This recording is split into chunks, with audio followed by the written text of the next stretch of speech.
Son las 2 de la madrugada. No hay nadie despierto en la casa. Solo tú, solo la luz fría del teléfono iluminando tu cara en la oscuridad del cuarto. Y el número que aparece en pantalla, ese número que ya sabes de memoria pero que sigues mirando como si esta vez fuera diferente. Como si esta vez los dígitos fueran a reorganizarse solos y mostrar algo distinto. No lo hacen. Y entonces exhalas, despacio, con ese tipo de cansancio que no viene del cuerpo, sino de algo más hondo. El cansancio de haber hecho todo lo que se supone que hay que hacer, de haber trabajado, de haber cumplido, de haber llegado puntual, entregado más de lo pedido, sacrificado lo que había que sacrificar. Y de estar a esta hora en este cuarto mirando ese número que dice exactamente lo contrario de todo eso. 40 años de trabajo, o 30, o 20, pero toda una vida adulta tomando decisiones responsables, pagando lo que hay que pagar, guardando lo que se puede guardar, posponiendo lo que había que posponer. Y el resultado es este silencio, esta pantalla, este número que no cuadra con ninguna de las matemáticas que te enseñaron. Hay una pregunta que no te atreves a formular en voz alta, pero que está ahí en el fondo de ese cansancio. ¿Dónde estuvo el error?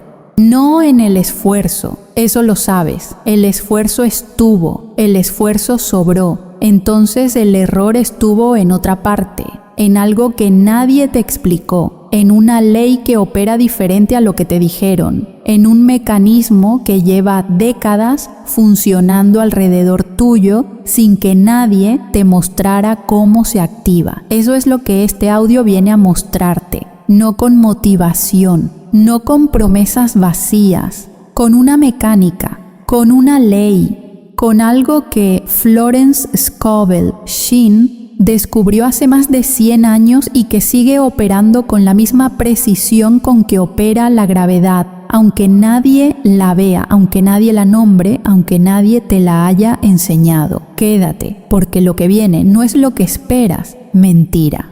Todo lo que te enseñaron sobre el dinero fue una mentira, no una mentira maliciosa, una mentira heredada, transmitida de generación en generación por personas que tampoco sabían que estaban equivocadas.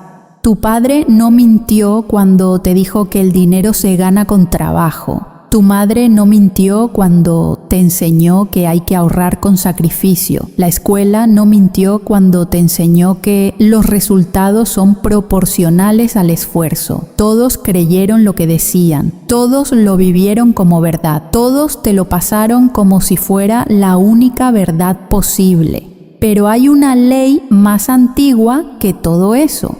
Una ley que no aparece en los libros de economía, ni en los cursos de finanzas personales, ni en los consejos del banco. Una ley que opera en una frecuencia que el sistema financiero no puede medir porque sus instrumentos no están construidos para eso. Una ley que tiene que ver con la naturaleza real del dinero, no con su función técnica, con su naturaleza. Y aquí es donde algo en ti va a resistir. Va a decir que esto suena a misticismo barato, a autoayuda de aeropuerto, a las cosas que dicen las personas que nunca han tenido problemas reales de dinero. Escucha esa resistencia, reconócela y luego déjala a un lado un momento, porque lo que voy a decirte no viene de la fantasía.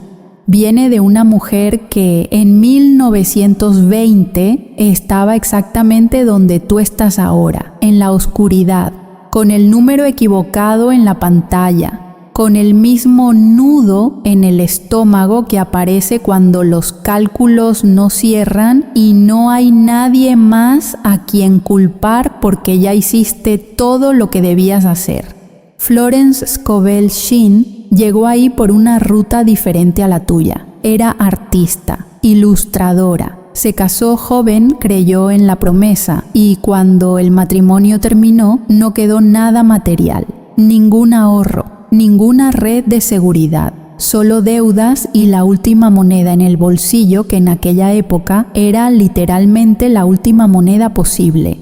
Esa noche, con esa moneda en la mano, hizo algo que no tiene explicación racional, pero que cambió absolutamente todo. Le habló. No en sentido metafórico, no como ejercicio de visualización positiva. Le habló como se le habla a una persona real, con respeto, con reconocimiento, con la misma seriedad con que hablarías a alguien que lleva años esperando que le pidas ayuda y tú nunca lo hiciste porque no sabías que podía ayudarte.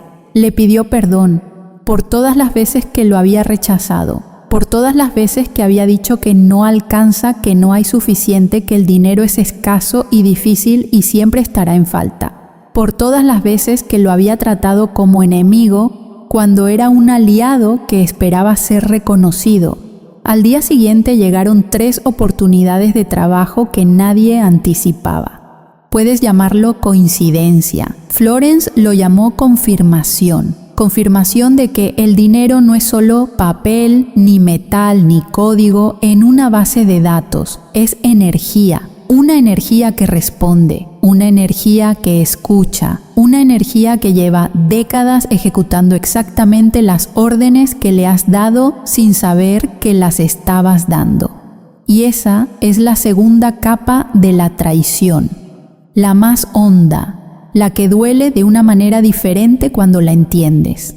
No solo el sistema financiero te enseñó mal, también te enseñaron mal las personas que más te amaban. Tus padres no te enseñaron la relación equivocada con el dinero por ignorancia maliciosa. Te la enseñaron porque a ellos les enseñaron lo mismo, y a sus padres antes, y a los padres de sus padres. Una cadena de generaciones transmitiendo sin saberlo una orden energética que el dinero ha estado obedeciendo en silencio durante todo este tiempo. No fuiste torpe, fuiste mal informado. Y esa diferencia cambia todo, porque lo que se aprendió se puede desaprender, lo que fue instalado puede ser removido, lo que fue una orden dada en miedo puede ser reemplazado por una orden dada desde el lugar correcto, desde la identidad correcta, con la voz que siempre estuvo ahí, pero que el miedo fue cubriendo capa por capa hasta que dejaste de recordar que alguna vez existió. Florence pasó los años siguientes estudiando esta ley, documentando, enseñando, observando qué funcionaba y qué no. Y lo que encontró no fue un sistema de motivación, fue una ingeniería espiritual con instrucciones precisas que ya existían antes de que ella las descubriera. Instrucciones que habían sido escritas siglos atrás en textos que todo el mundo conoce pero que nadie leyó como lo que son. Instrucciones de operación. El libro de Proverbios, capítulo 18, versículo 21, dice: «La muerte y la vida están en poder de la lengua, y el que la ama comerá de sus frutos». No es poesía, es mecánica, es la descripción precisa de un mecanismo que opera independientemente de si lo conoces o no. La lengua tiene poder. Lo que dices repetidamente se convierte en una orden y algo invisible la ejecuta. Cada vez que dijiste «no alcanza la ley», escuchó. Cada vez que dijiste «el dinero es difícil de conseguir», la ley ejecutó esa instrucción. Cada vez que te levantaste con la sensación de que la escasez es tu estado natural y que lo máximo que puedes aspirar es a no endeudarte más, la ley obediente construyó exactamente esa realidad. No porque seas débil, no porque hayas fallado, porque la ley no distingue entre las órdenes que das conscientemente y las que das sin saber. Solo ejecuta, solo obedece, es lo que hace.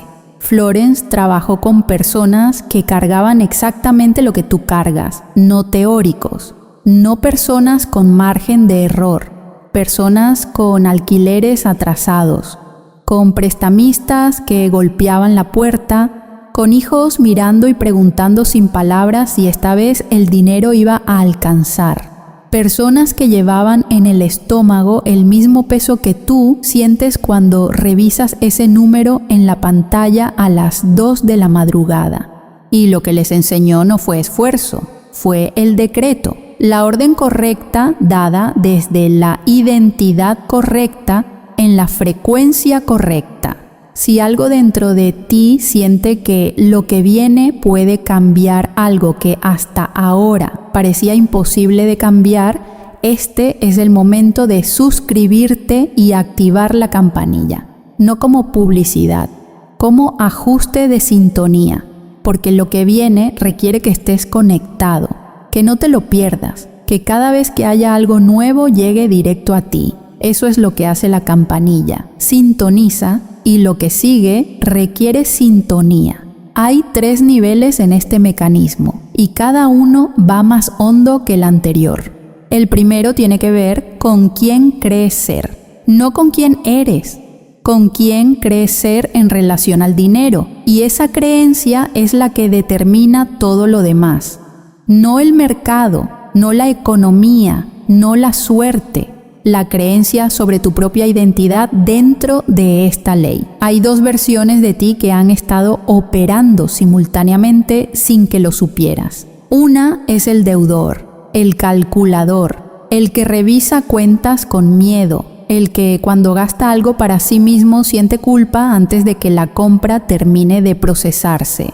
El que cuando alguien menciona una oportunidad de ingreso nuevo empieza a calcular los riesgos antes de terminar de escuchar la propuesta. El que ya aprendió después de décadas a moderar las expectativas para no desilusionarse. Esa versión de ti no fue elegida, fue instalada, te la pusieron sin preguntarte. La fueron construyendo ladrillo por ladrillo cada vez que escuchaste que el dinero es difícil, que hay que tener cuidado, que no conviene ilusionarse, que la prudencia es la única forma de protegerse. Esa versión de ti es el impostor. La otra versión, la que está debajo de todas esas capas, es la que Florence llamaba el gobernador. No quien pide, quien ordena. No quien espera que el dinero llegue si las circunstancias lo permiten. Quien da la instrucción y sabe que la instrucción será ejecutada porque esa es la naturaleza de la ley. El gobernador no negocia con el miedo, no calcula desde la escasez, firma, y lo que firma se mueve. Esa identidad no desapareció, solo quedó cubierta. Y el simple acto de reconocerla es ya el primer movimiento hacia recuperarla. El segundo nivel tiene que ver con lo que dices. No solo lo que dices en voz alta, lo que dices en silencio, lo que dices en ese monólogo que corre por tu cabeza desde que abres los ojos hasta que los cierras. Porque ese monólogo es una orden constante y algo invisible la escucha con una obediencia perfecta. Florence describió a ese algo con una imagen que una vez que entra en la mente no se va. Lo llamó el siervo, un ser asignado específicamente a la prosperidad de cada persona. Un ser que no evalúa si la orden es buena o mala, inteligente o torpe, esperanzadora o catastrófica. Solo la ejecuta, con una precisión absoluta que no tiene nada de aleatoria. Ahora detente un momento e imagina a ese siervo. Imagina la habitación donde ha estado esperando, una habitación pequeña, sin ventanas, con paredes que recuerdan cada orden que recibió. Y las órdenes que recibió durante años no fueron órdenes de abundancia, fueron órdenes de escasez, órdenes de miedo, órdenes pronunciadas sin saber que la ley las escuchaba. El dinero nunca alcanza, las deudas no tienen fin. A estas alturas ya es tarde para cambiar algo. Ese tipo de personas no prosperan. El siervo escuchó cada una de esas instrucciones y las ejecutó con la misma perfecta obediencia con que hubiera ejecutado las contrarias. Esa imagen debe quedarse, porque ese siervo sigue ahí, esperando la orden nueva, esperando que alguien le dé una instrucción que cambie lo que lleva años construyendo. No con resentimiento, no con impaciencia, con la serenidad de quien fue creado para obedecer y simplemente espera ser instruido correctamente. El tercer nivel tiene que ver con cómo lo dices.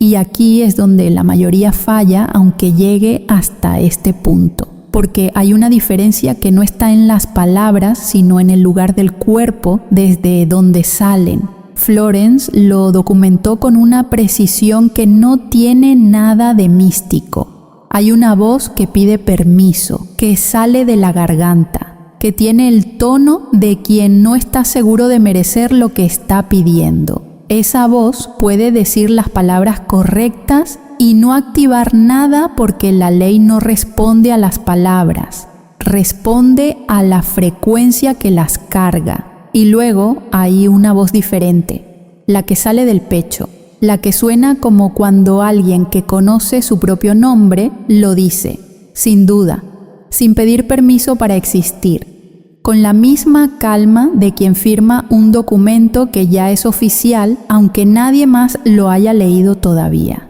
Esa voz es la del gobernador. Y cuando esa voz da la orden, el siervo responde de una manera que las palabras solas nunca logran. Esta es la distinción que separa el decreto que funciona del decreto que se repite en voz alta y no mueve nada. Y antes de seguir hay algo que necesita morir. El yo viejo, el calculador, el que se levanta por la noche a revisar números, el que se siente culpable cuando compra algo para sí mismo, el que lleva décadas usando la prudencia como disfraz de resignación.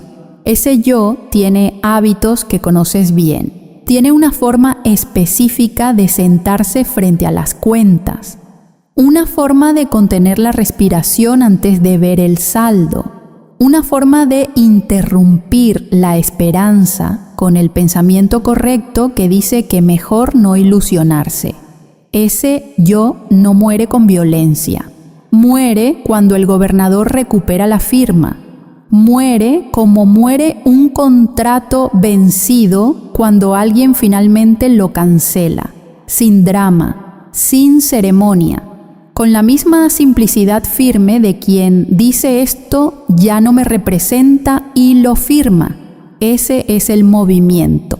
Y ahora las historias, las que Florence documentó, las que importan porque no son de jóvenes que descubrieron el dinero a los 22 años. Son de personas que ya cargaban el peso que tú cargas, que ya habían perdido la esperanza que tú quizás sientes perderse, y que encontraron este mecanismo no con fe perfecta, sino con la desesperación de quien no tiene otra puerta a la cual tocar. Margaret tenía 53 años cuando llegó al taller de Florence en 1926. Viuda, 3 hijos.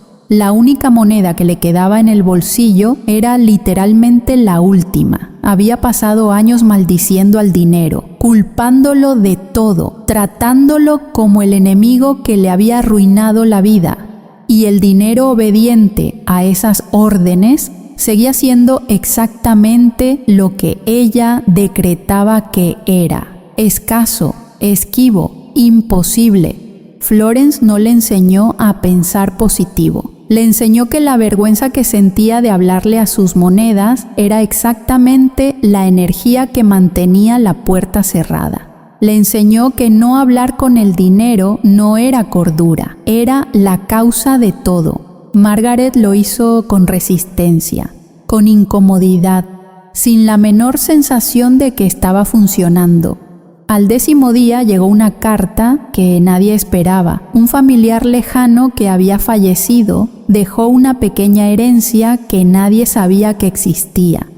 No fue el monto lo que transformó la vida de Margaret, fue la nueva relación que se había instalado.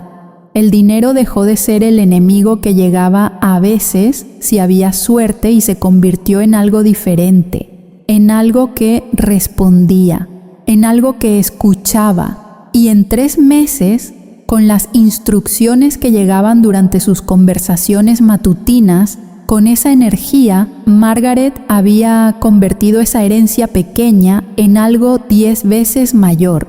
Sus hijos vieron a otra persona, no a la madre amargada por la escasez, a alguien que irradiaba una seguridad que no venía del saldo bancario, sino de la certeza de que el mecanismo funcionaba. El siervo había recibido la orden nueva y la ejecutó. Sara tenía 48 años y llevaba décadas convencida de que ser espiritual y tener dinero eran incompatibles. Era artista, vivía en pobreza que ella justificaba como pureza, como si el sufrimiento económico fuera una señal de elevación.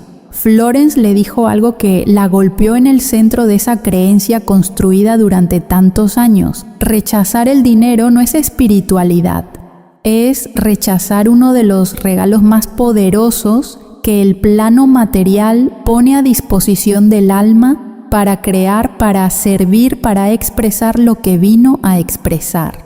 Sara lloró durante la primera conversación que tuvo con el dinero, no de emoción positiva, de vergüenza, de reconocer décadas de rechazo, de pedirle perdón a algo que ella había tratado como inferior y que resultó ser el canal por el que su propósito podía manifestarse en el mundo.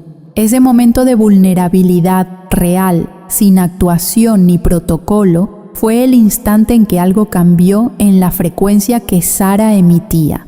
En 6 semanas, sus pinturas comenzaron a venderse, no como producto de una estrategia de marketing, como respuesta.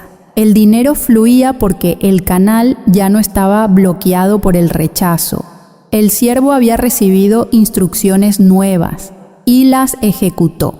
Rosa tenía 51 años en 1929, cuando el colapso económico la dejó sin nada, sin hogar, sin empresa, sin la estructura que había construido durante 20 años de trabajo. Llegó a Florence culpando al dinero, convencida de que había sido traicionada por una fuerza externa sobre la que no tenía control. Florence no la consoló. Le dijo algo más difícil y más liberador al mismo tiempo: el dinero no te traicionó. Perdiste la conexión consciente con esa energía. Durante los años prósperos lo tomaste por garantizado, no lo honraste, no te comunicaste con él. Y cuando llegó la crisis, el dinero simplemente reflejó lo que ya llevabas tiempo enviando.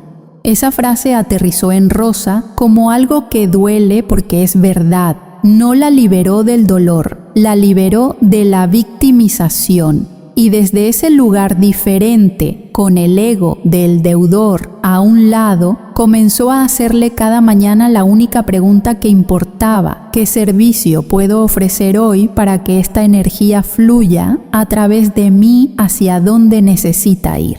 La respuesta llegaba, siempre, como una instrucción clara que no venía del pensamiento, sino de algo más hondo. En 3 meses, Rosa había construido algo nuevo desde cero, pequeño al principio, y luego creciendo de una manera que ninguna lógica de recuperación económica puede explicar. Lo más notable no fue el resultado material, fue que Rosa nunca volvió a tener ansiedad financiera, porque sabía que el mecanismo funcionaba, sabía que el siervo ejecutaba las órdenes correctas, y el siervo en la vida de Rosa estaba activo. Carmen tenía 57 años cuando llegó al taller.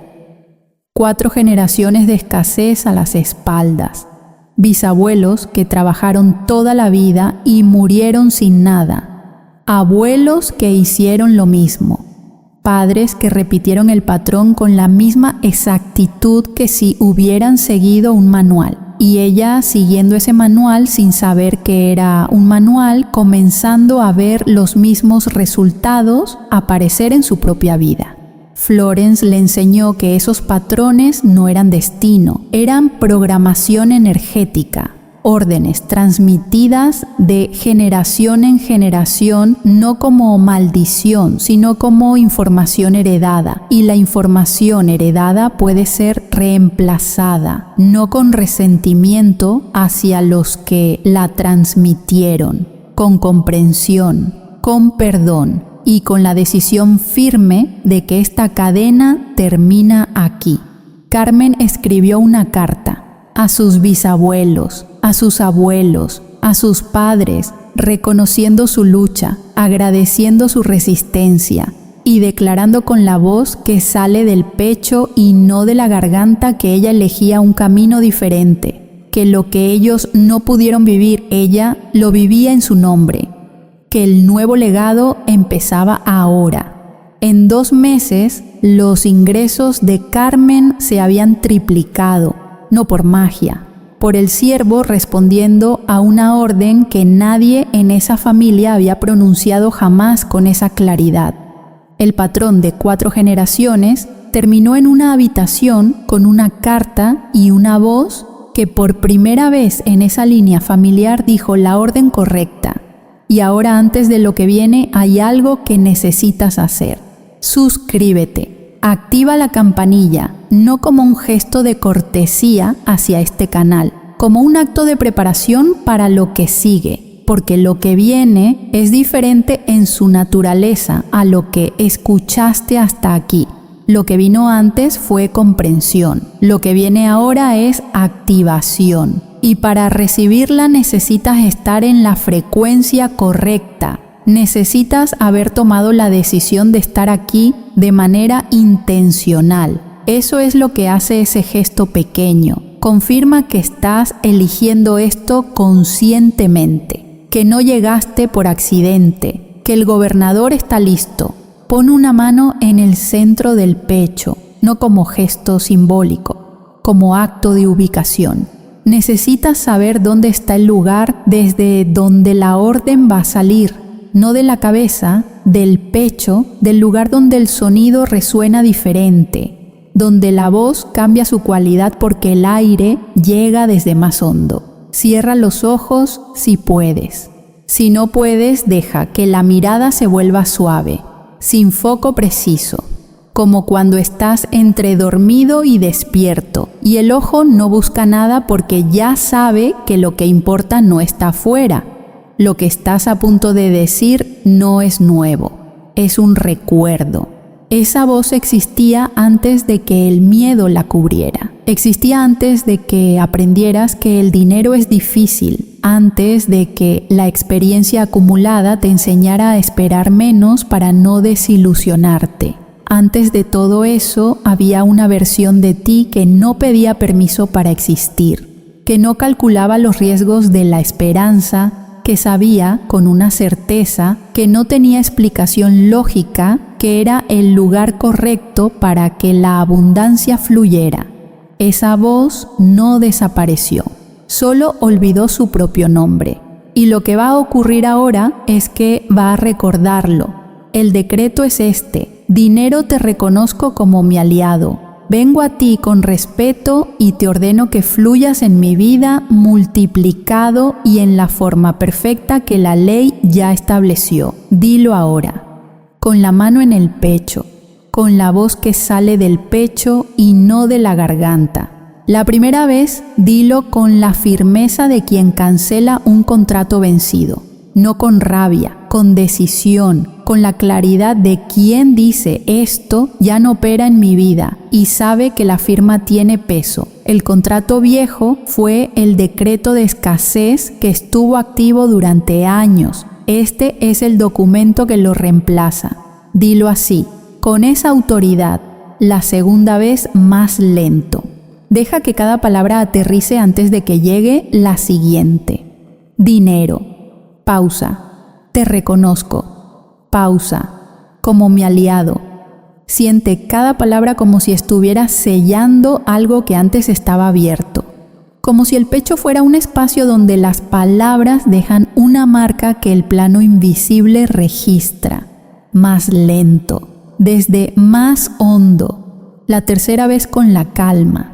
no con la urgencia de quien todavía necesita convencerse de que funciona, con la calma de quien ya sabe que está hecho, que el plano invisible ya registró la orden, que el plano visible solo está tardando en alcanzar lo que el plano invisible ya estableció. Esa es la cualidad de la tercera repetición, la del que ya firmó y ahora espera la ejecución sin ansiedad porque confía en que la ley es exacta. Hay sensaciones que van a aparecer, no las busques, reconócelas cuando lleguen. Calor detrás del esternón, no siempre inmediato. A veces durante el decreto, a veces después. Una presión suave detrás de los ojos, como si algo que estaba tenso se aflojara. Un escalofrío que recorre la espalda sin razón aparente.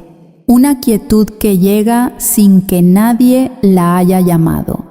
Como el silencio que llega después de que alguien deja de hablar y el aire queda diferente. Esas sensaciones no son sugestión. Son el siervo respondiendo.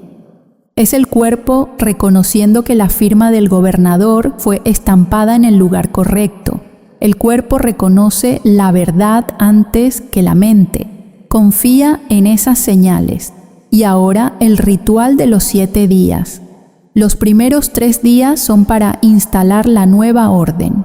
Cada mañana antes de tocar el teléfono, antes de revisar mensajes, antes de que la mente entre en el modo de cálculo y evaluación que ya conoce demasiado bien. Mano en el pecho, ojos suaves o cerrados. El decreto 3 veces. Con la voz del pecho, al mediodía si aparece un pensamiento de escasez, no lo combatas.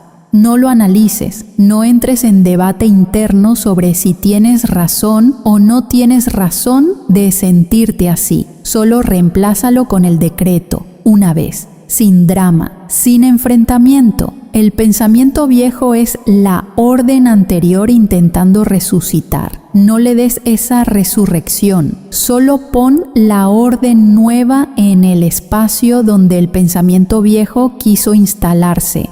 Por la noche una sola vez, mano en el pecho, decreto, y luego suelta, sin revisar cuentas, sin abrir aplicaciones bancarias, sin buscar señales de que algo está cambiando. El siervo trabaja de noche, trabaja en el intervalo entre el decreto y la manifestación, y trabaja mejor cuando no lo están vigilando. La vigilancia interrumpe el proceso porque le manda una señal implícita que dice: todavía no confío en que la ley funciona. La confianza lo completa.